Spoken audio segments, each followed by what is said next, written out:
तब मौके पहुंचे, क्या मामला था? आज से 3 महीना पहले गुमशुदगी का एक मामला दर्ज हुआ था, जिसमें पुलिस ने आज ही एक लाश बरामद किया है, जिसका शिनाख्त अभी एक बेलजोरा निवासी उसके तर्ज पर किया हुआ है, लेकिन पोस्टमार्टम अभी जारी है। इसी पर आज उपस्थित हुए थे यहाँ। तो क्या इसमें निकल कर सामने आया, किस तरह से गुमशुदगी की रिपोर्ट दर्ज हुई थी, किसी के थाना घेराव भी किया गया था क्या?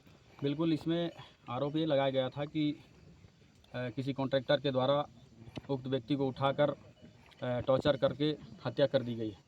लेकिन इस विषय में किसी प्रकार का पुख्ता जानकारी नहीं मिला था, लेकिन समाज के द्वारा भीड़ इकट्ठा करके दबाव बनाकर FIR दर्ज करवाई गई थी। लेकिन उसमें ये जानकारी हमारे पास भी थी, समाज के द्वारा और गांव वालों के द्वारा मेरे पास भी आए थे, लेकिन सामने में ही हमने SP समेत तमाम अधिकारियों को फ़ोन लगाकर कहा था कि बहुत बारीकी के साथ इसको जल्दी से जल्दी जानकारी मिले में। लेकिन इस केस को बहुत फिल्मी तरीके से अपराधी द्वारा, जैसे किसी फिल्मों में अपराध को अंजाम दिया जाता है, उस तर्ज पर इसको अंजाम दिया गया। जैसे फ़ोन को किसी व्यक्ति द्वारा मुंबई तक पहुंचाया जाना हो, चाहे एक रूमर फैला देना क्षेत्र में कि आज जो मृतक लाश मिला है उस व्यक्ति को क्षेत्र में देखा गया है। लेकिन आज तमाम इन चीज़ों को देखते हुए एक बारीक जानकारी के मुताबिक आज इस घटना को सॉल्व किया गया है। तो क्या लगता है, परिवार जब आपके पास आए थे तो आपने कहा था कि चोर का साथ देने आए आप लोग, किस तरह से? ये एक राजनीति है और इस तरीके से भाषा का उपयोग हम कभी कर ही नहीं सकते, क्योंकि बिना जाने किसी विषय को इस तरीके से टिप्पणी, खासकर जिस जिम्मेदारी में मैं हूँ, ये कभी बोल ही नहीं सकते। और यदि ऐसा कहा गया है तो इसका वीडियो प्रस्तुत करें।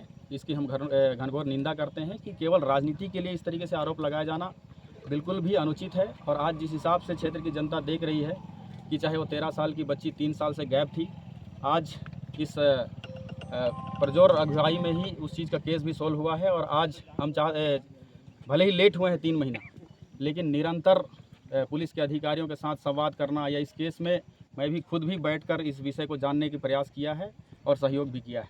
क्या आरोपियों के घरों पर बुलडोजर भी चलेगा, क्या लगता है? बिल्कुल, यही बड़ी बात है इसमें, क्योंकि केवल हम आरोपियों को अरेस्ट करके जेल भेजने का ही काम नहीं, उससे जुड़े हुए जितने अपराध की श्रेणी हो, चाहे वो ठेकेदारी का मामला हो, चाहे जितने भी अवैध अतिक्रमण हो, ये सारी चीज़ों पे कड़ी एक्शन देखने को आप सभी को मिलेगा। क्योंकि इस तरीके का घटना ये क्षेत्र के लिए बहुत ही निंदनीय है और इसका मैं अपने आप में भी बहुत दुखी महसूस कर रहा हूँ कि आज हमने एक समाज का या क्षेत्र का बेटा खोया है।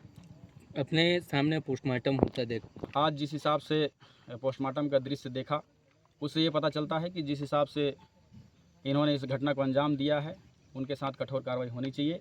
इसके लिए हम पूरे परिजन के साथ खड़े हैं और अपराधियों को जल्द से जल्द पकड़ा जाएगा और उन पर कठोर कार्रवाई की जाएगी। परिजनों को आपकी तरफ से क्या सहायता दी जाएगी? ऐसा मैं उनके साथ सदैव खड़ा हूं और पहले भी था, लेकिन किसी भी विषय को एक तरफा कहा जाना अनुचित था। इस कारण से, क्योंकि पुलिस की इंक्वायरी में हर बातों को परिवारजनक या सामूहिक किया जाना भी एक तरह से अपराध के जड़ तक नहीं पहुंचा जाता, इसलिए समय समय पर सटीक जानकारी भी उनको उपलब्ध नहीं हो पाई। लेकिन आज वो समय आया कि केस को सॉल्व किया गया।